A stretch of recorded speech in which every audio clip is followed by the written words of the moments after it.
G'day folks, Tony again here for more of the jaunty saunterings of Gaunt Bort the Taunter.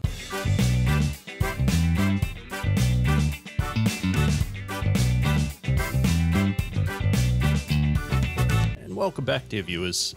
You may recall, here we are at the stairs leading down into the caverns below Red Rock as we go to investigate what's eating the water vine. Oh boy, we're off to a great start. Straight down the stairs here, and we have already ended up right in the activation zone of an azure puff, which of course is a mushroom, a nasty mushroom. I can also see that there are a couple of snapjaws here who are more or less right on top of us.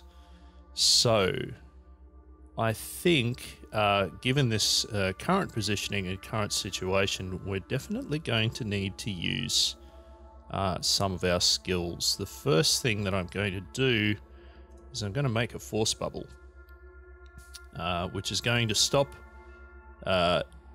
this fine gentleman, the snapjaw brute, from approaching us too closely. And ideally, it's also going to mean that we're able to shoot them with our ranged weapon. But that is also not enough. We're going to boost our toughness to try and get our hit points up because we are taking damage from that azure puff. And now, indeed, we can shoot the snapjaw brute.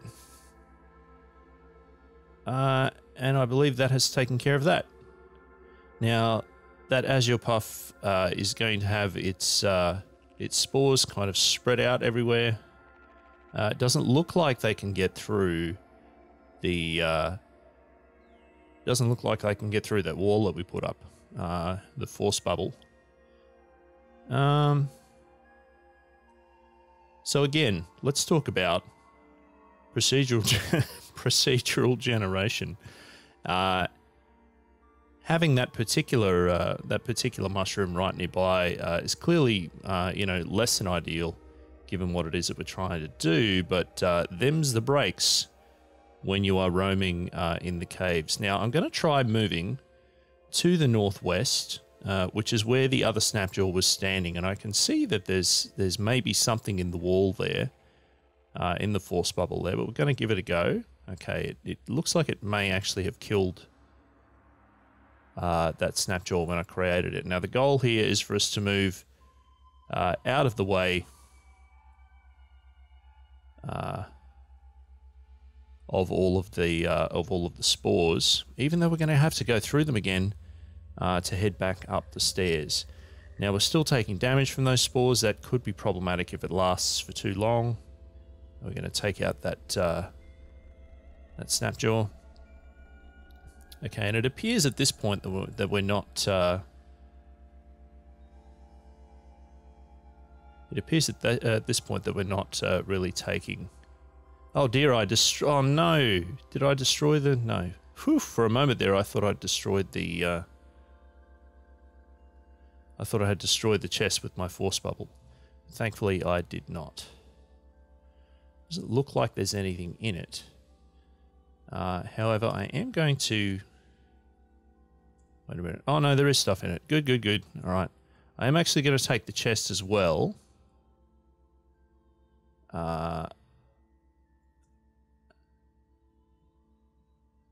Interesting. Did I get the chest?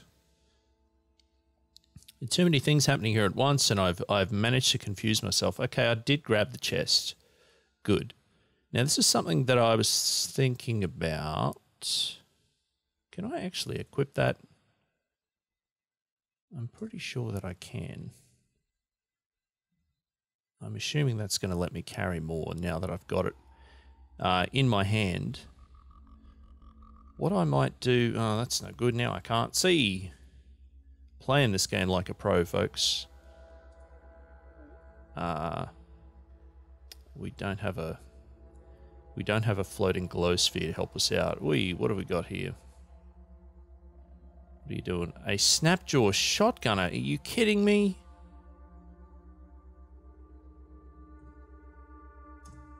What are they doing with a shotgun? It's madness. Hopefully they dropped said shotgun. Apparently they did, because we got a weird artifact. So that's a cool thing. We're going to pick up all of these things. So more or less complete bedlam coming down into the first part of this cavern.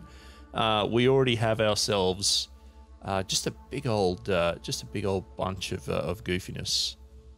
That's okay. It's part of why this game is so groovy to play. Has anyone dropped anything that I haven't picked up? An engraved bronze longsword that has a bunch of stuff on it that will probably give us a quest location. It appears that maybe it did. What have we got happening here? Nothing too severe at this point. So I'm going to use Control G, which allows you to do a get on an adjacent square, because I don't want to move any closer to those spores than I have to. All right. Let's just pause for a brief moment and try and get our bearings. The desert rifle has as many bullets in it as I can put in. I think I might actually be about to run out of them. I've got my torch. I've got my iron dagger. Let's see if we've picked up a better weapon than an iron dagger. I could put those leather moccasins on my feet, but they're not going to give us any benefit. A sharp bronze battle axe, an engraved bronze longsword. There's nothing here that's jumping out at me just yet. Okay. Now I'm also wondering if it's possible that I can identify any of these things. Possibly not. I'm assuming that that many of these things are fairly advanced, and that does indeed seem to be the case. Even though I know one of them is probably a shotgun, and that would be handy to have, wouldn't it? So quite a long cooldown time left on some of those things that we're doing, and we're still in this first chamber. So I'm going to rest until healed. Toughness returns to normal, which breaks us out of our resting. We rest again and we're good. Now, can I get back up the stairs without activating that thing? I cannot. All right. Here's the plan. Because I was thinking about this before. I'm going to find this chest. Yep. Now I'm going to put it on the ground.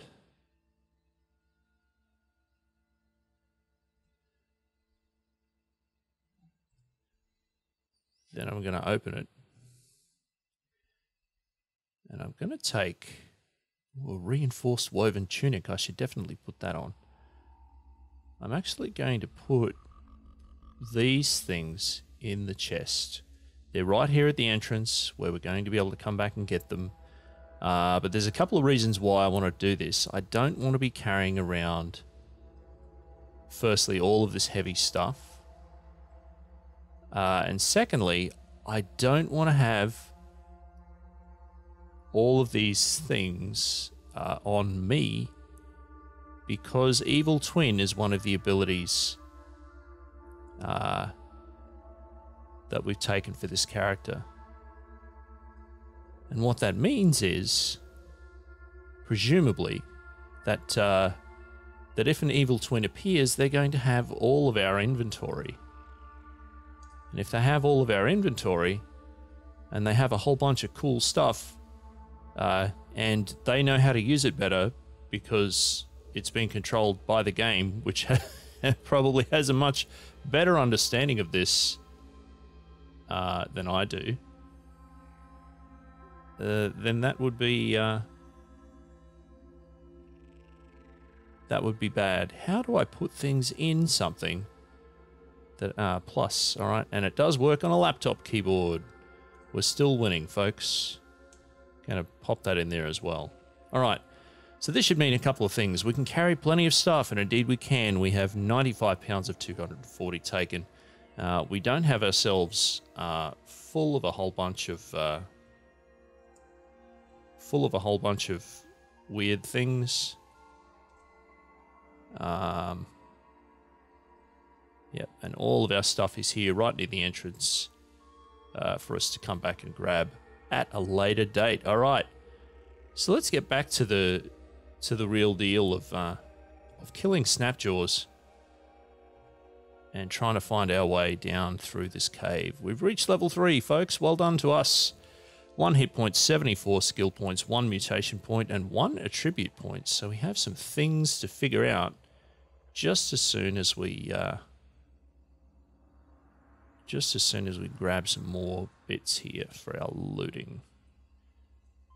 Some glow crust, you say? Interesting. Right, so this is what happens when a creature gets infected with fungal spores. Is one of the things that can happen. It counts as a cudgel though. That's handy. Let's take it anyway, because maybe we can sell it. I don't actually know its utility. Slowly wins the race as we're moving through here, I think. So the variety that I've come across in this first cave is fairly substantial. Sometimes there are indeed... wow, he's really not getting hit. Possibly these critters are quite tough because they almost all appear to be infected with these spores. So yeah, sometimes you end up with lots of fungi everywhere. Sometimes you don't. I am hungry here, so I should probably do something about that before I forget. Just going to pick these things up. So let's head back to a less hazardous cave. We're going to hit the A button for our abilities, and we're going to make a camp. And now that we're next to the camp, whoops, we should be able to. No, that doesn't work. Oh damn! How do I do this? I've forgotten how to do this. Oh no, this is terrible. I think I have to use it somehow. Talking doesn't work. Opening it doesn't work. To the help menu. Tell me. Use space. Classic. We did it, folks. So I'm going to whip up a quick meal.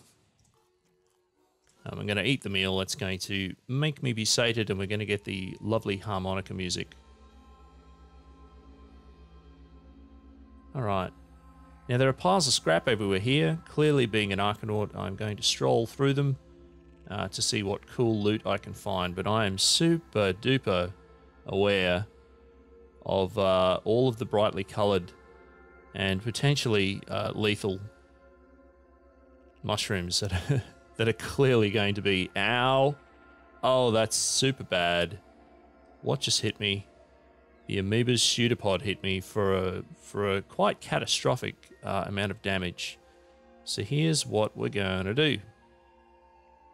Firstly, I'm going to sprint so I can try and get away. Then when I'm here in the corridor, I'm going to drop my force bubble.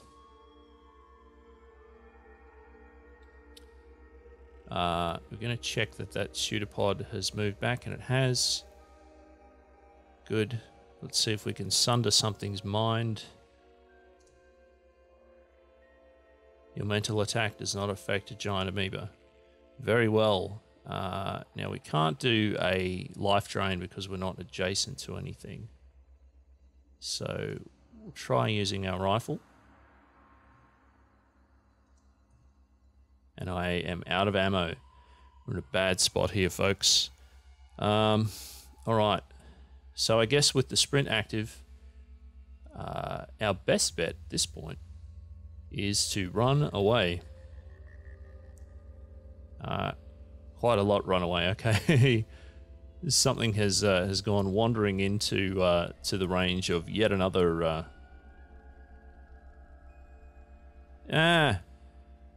Into the range of yet another mushroom.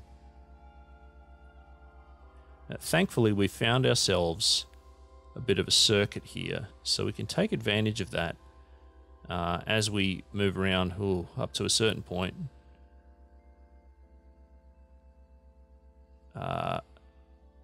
So that we can attempt to move. That's not good. Sprint's going to have a long way to go. However, seeing as we are adjacent...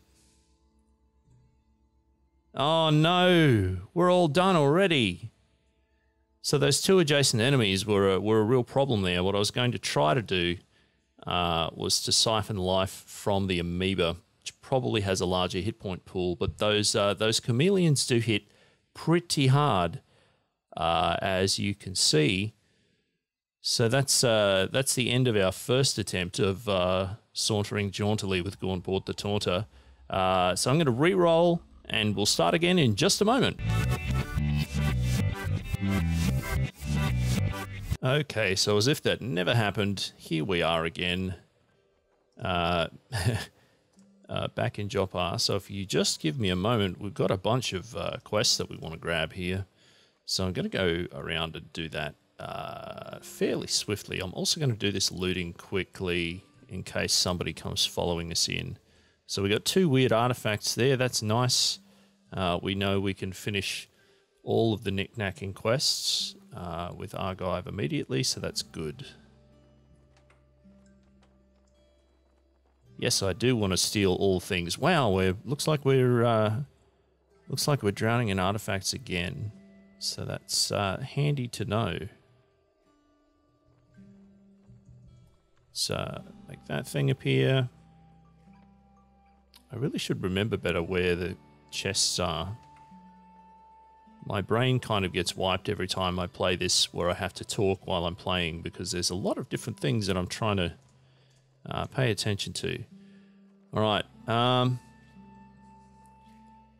With these weird artifacts, I wonder which ones are cheaper or made out of things that we can actually identify stuff with. Let's see, actually. Some of these I might be able to do. Poison gas.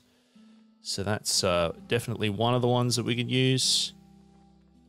High explosive. Totally use that as well. And stun gas. Nice. So those are all definitely things that I'm just willing to trade Argive for. So let's do that straight away. We've got 2 of the stun gases, so we'll hand that over. We'll get the second part of the quest. We'll complete that part of the quest. I like things that blow up and burn in this game, so I think we're going to go with the stun gas again. So that should level us up. Indeed it does. And we're now level 2. And we can get the copper wire quest. And we're good to rumble to the rust wells. Want to make sure that we don't forget anything. So here's another chest that we want to grab stuff from. Copper nugget, that will be handy for trade. And make sure we don't forget, of course, the statue. We've discovered the location of Tebimrod. That's great. Ooh, and a new quest. Recover philosophical bliss, Jar Zershid friend. I would be happy to. Where is that exactly on the map? Not terribly far away, but also not terribly nearby. One to keep in mind, folks, as we undoubtedly will survive for longer this time, or at least that's my plan. It would be hard to die quicker than we just did, actually. That was a pretty brief Jaunty Saunter.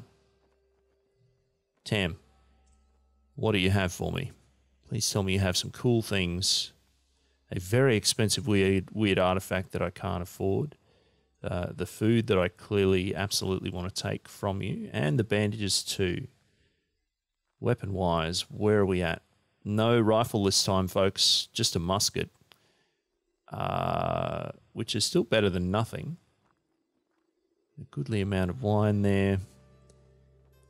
So, what are we going to wear? What does this actually mean? What does scaled mean? Grants the wearer plus 250 reputation with unshelled reptiles. Well, I mean, sure. That's better than nothing, so we can probably go with that. It's the same as a cloth overall, so we're going to sell them. We're going to sell them. We're going to keep the leather cap. I'm going to keep all those grenades. What have I forgotten? There's something I've forgotten here. What is it? I do want the musket.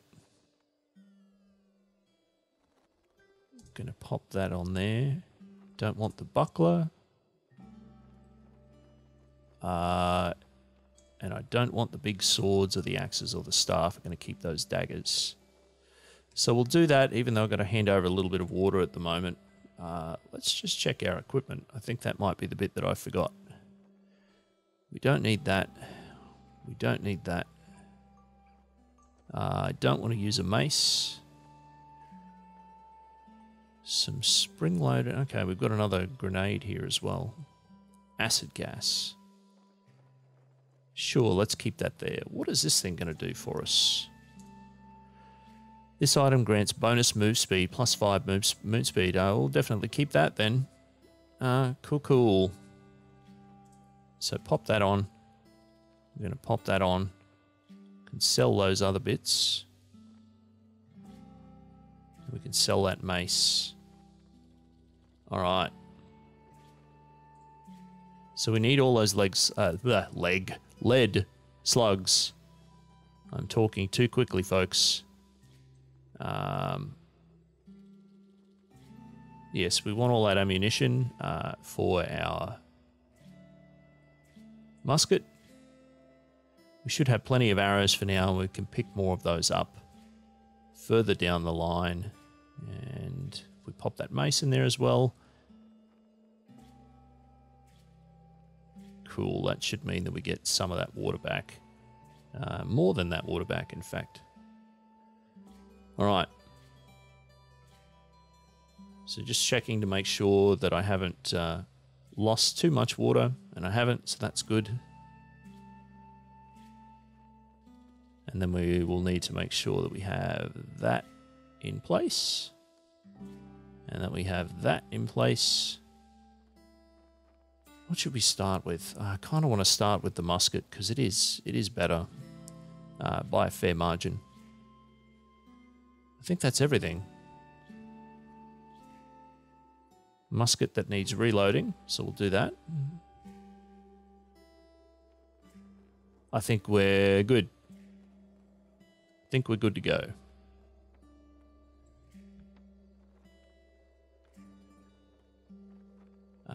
So if I hit Q to check the quests, we've got Red Rock and the Water Vine. We've got the Pilgrimage. We've got the Wire quest. And we have those extra things that we picked up from the statue. The one thing left that we haven't done yet is the Water Ritual. Not popular with those frogs, Mehmet. I don't know what you did. But clearly they were not a fan of it. And another water ritual. Wow. Nobody likes Elder Iridad. Birds and worms. Figure that one out. There's some sort of parable at play there. And the Gersh as well. Sure. Let's have a secret, please. Location of a small pig farm. Settlements. All right. Where would that be? That's a long way to the east. That's super far to the east. What sort of environment is that? Still desert canyons, but it's even east of Kyakukya. So that is quite a long way. But I digress. We're not here to engage in cartographic investigations. We're here to actually wander the land itself, because as I'm sure you all know, the map is not the territory. So let's make our way north to Red Rock and see if we end up with a with a giant mushroom baboon pseudopod nightmare. So that crocodile is not hostile to us, presumably because we're wearing this armor. So I'm going to try something out here just to see what happens. Haha, nice. And with that, removing the armor, my ruse is revealed. No longer does a scaled woven tunic convince the crocodile not to attack me. It comes, well, it doesn't even come charging at me. I kill it with a musket shot, and I get 75 experience points. Wow, that must have been strange to anyone in world standing nearby. Are there any more crocodiles around here? Because they are pretty good, easy experience points here in the early stages. My eyes keep scanning to large patches of green, but of course that's just these trees. What kind of trees are those? Ah! Stop blocking my cursor. A dogthorn tree, of course. So if you are playing this game and you want to toggle the look command between snapping to points of interest and not, you can see in the top left-hand corner there's the lock button when you hit F1. And that will change between having a free-roaming cursor and having a cursor that snaps all the way across to a point of interest. Cool story. What do we got? What do we got? What do we got? A river. That's good. We don't have a groovy rust bog like we had last time. There is a crocodile up here.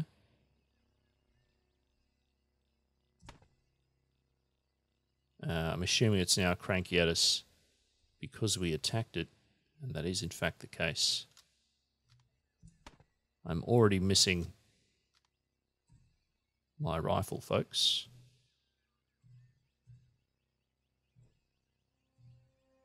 Yay, we didn't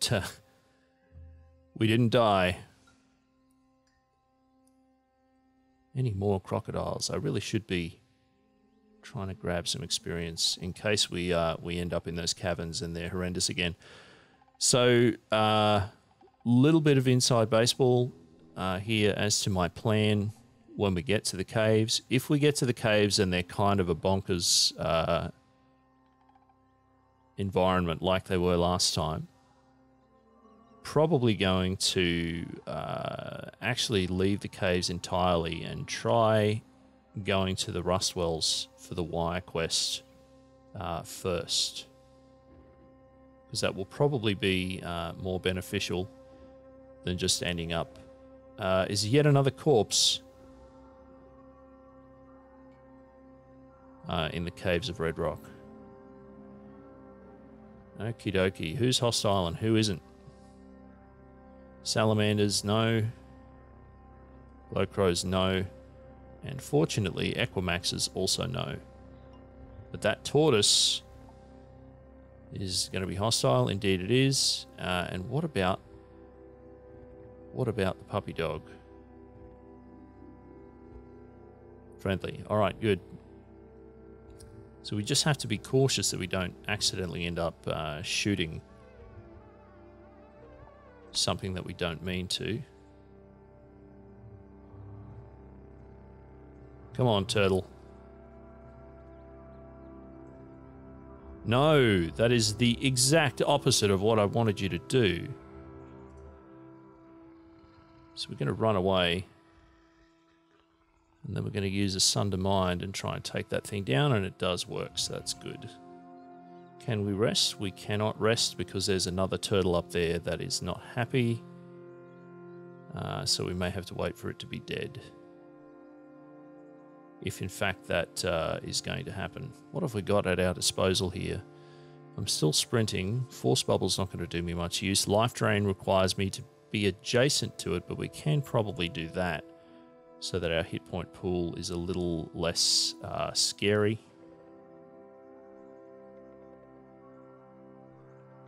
And we can try taking this thing down. I don't want to shoot this at the moment, because if I do and I miss and I hit something else instead, then I'm going to end up with a whole bunch of things not particularly happy with me. Toughness returns to normal. We're fully healed and we can't see because it's nighttime, so we're going to pop that in our hand. We don't have butchery, so we can't do anything yet. Good, good, good.